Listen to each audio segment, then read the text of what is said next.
बालिका बहू, तेरी शादी होने वाली है अगले महीने। ये बस्ता उठाकर कॉलेज जाना बंद कर दे अब। अरे कैसी बात कर रही हो, अभी उसकी उम्र ही क्या है। इतनी जल्दी शादी करने का फैसला मैं नहीं लेने वाला। फैसला लेने के लिए तुम्हें कहा किसने है?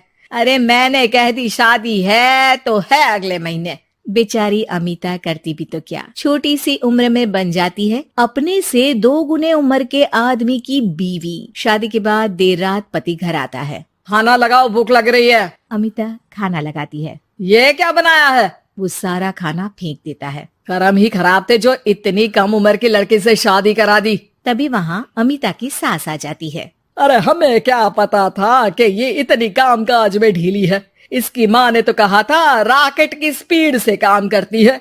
अमिता को आए दिन ससुराल में ताने, गालियाँ और कभी कभी तो मार भी पड़ती। सुन जा, अपनी माँ को बोल 50,000 रुपए भेजे, फ्री में नहीं रखना है तुझे। अरे मेरी एक आंख का ऑपरेशन भी तो करवाना है।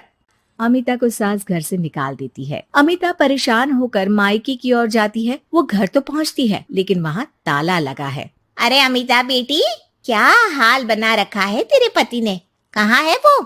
अमिता पड़ोसी के सामने रोने लगती है। मुझे नहीं जाना उस घर में चाची। मेरे मम्मी पापा कहाँ है?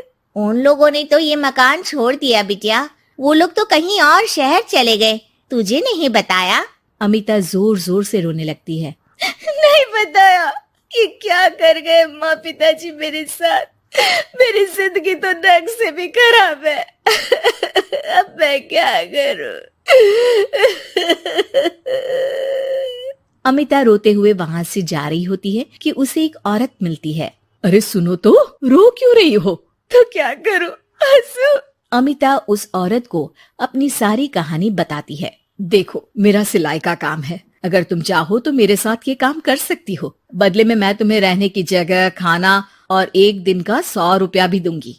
अमिता कुछ सोचती है और फिर उस औरत के साथ चल देती है। अब क्या था, अमिता की जिंदगी अपने मायके और ससुराल से दूर एक नए सिरे से शुरू होती है। रहना खाना फ्री होने के कारण अमिता रोज का पैसा बचा लेती। वो आसपास के लोगों के भी कपड़े सिलने लगी। और एक दिन सिलाई सेंटर की एक औरत कहती है, अरे वो साड़ी की कंपनी है ना, वो बिक रही है। पास बैठी अमिता सारी बात सुन रही थी। हाँ, बिक तो रही है, लेकिन उस बंद पड़ी मनहूस कंपनी को खरीदेगा कौन? तभी तो इतनी सस्ती बिक रही है, लेकिन कोई खरीदार नहीं है। फिर भी कितने की बिक रही है? अरे पूरे 5 लाख में मशीनों के साथ। लेकिन यहाँ कोई लेबर काम नहीं करेगा। पुराने मालिक ने किसी को पैसे ही नहीं दिए। उन लोगों ने कहा है कि जो नया मालिक आएगा वो लोगों को पैसा देगा। 5 लाख। अमिता घर आती है और अपने पैसे गिनती है, पूरे 3 लाख। अमिता सिलाई सेंटर वाली उस औरत के पास जाकर कहती है, चाची, मैंने इतने साल की कमाई में ये पैसे जमा किए हैं, पूरे 3 लाख है। वो बंद साड़ी की फैक्ट्री मैं खरीदना चाहती हूँ। अरे अमिता, पागल हो गई हो क्या? वो 5 लाख की बंद मनहूस फैक्ट्री खरीदेगी, फिर लेबर का बकाया पैसा देगी, और वो फैक्ट्री चलेगी कि नहीं ये भी कोई नहीं जानता। लेकिन अमिता नहीं मानती। वो उस औरत से कहती है कि वो उस फैक्ट्री को खरीदना चाहती है और खरीद कर ही रहेगी। औरत भी अमिता की मदद कर देती है और फिर अमिता के नाम एक साड़ी फैक्ट्री हो जाती है। शुभारंभ वाले दिन अमिता लेबर से कहती है, मैं इस फैक्ट्री को दोबारा खड़ी करना चाहती हूँ। आप लोग इसमें माहिर हैं। मैं नहीं जानती कि पहले वाला मालिक के काम करने का क्या तरीका था, लेकिन मैं अपनी योजनाओं के साथ आई हूँ। मेरे पास आप लोगों को देने के लिए अभी तो पैसे नहीं है, लेकिन मैं वादा करती हूँ 3 महीने में आप लोगों के पैसे ब्याज सहित आप लोगों को दे दूंगी। और ये क्या बात होती है? हम सारा दिन फिर से काम करें और पैसे ना मिले तो हम खाएंगे क्या? सिर्फ 3 महीने की बात है। वैसे भी आप लोग बिना काम के यहाँ नए मालिक के इंतजार में बैठे ही थे। मैं काम करना चाहती हूँ और 3 महीने में सारे पैसे देने का वादा भी करती हूँ। लेबर आपस में सलाह करते हैं और अमिता की बात मान लेते हैं। सिलाई सेंटर से मशीन, सिलाई और कपड़े के ज्ञान में माहिर हो चुकी अमिता सभी के साथ मिलकर खुद काम करती। शहर और दूसरे शहरों में घूम घूम कर साड़ी का डिजाइन दिखाती और ऑर्डर लेती। अमिता को कई जगह से ऑर्डर आ जाते हैं। कई लोग उसके काम को सराहते तो कई आलोचना भी करते। अरे बड़े बड़े व्यापारी बैठे हैं, यहाँ तू कहाँ टिकेगी? लाओ दिखाओ कैसी साड़ी बना रही है तुम्हारी फैक्ट्री। अमिता उन लोगों को साड़ी के डिजाइन दिखाती है कि तभी वहाँ व्यापारी की बीवी आ जाती है। हाय रे, कितनी प्यारी साड़ी है ये।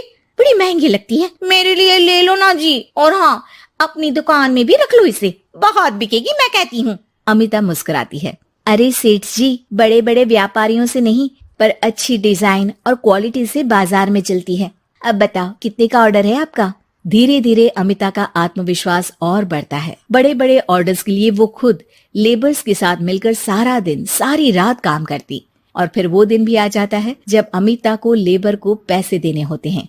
मैं आप लोगों से 3 महीने बाद आज के दिन ये बात करना चाहती हूँ कि मैंने जितने पैसे देने की आपसे बात की थी उतने मैं नहीं दे सकती। हम लोग जानते थे कि पर आपकी कंपनी तो फायदे में है, फिर हमारे पैसे क्यों नहीं देंगी? मतलब आप लोगों के बकाया पैसे, ये 3 महीने के पैसे और ब्याज के साथ मैं आप लोगों को 10% का मुनाफा भी दूंगी। सभी खुश हो जाते हैं। मेरा कोई परिवार नहीं है, लेकिन दिन रात आप लोगों के साथ काम करके मुझे आप लोगों में ही अपना परिवार दिखता है। अमिता की फोटो पेपर में छपती है। उसके बिजनेस मॉडल को पढ़ने के लिए कई बच्चे भी उसका इंटरव्यू करते हैं। अब अमिता 1 से 2 और 2 से 4 फैक्ट्री खोलकर देश में बड़ा नाम कमाती है।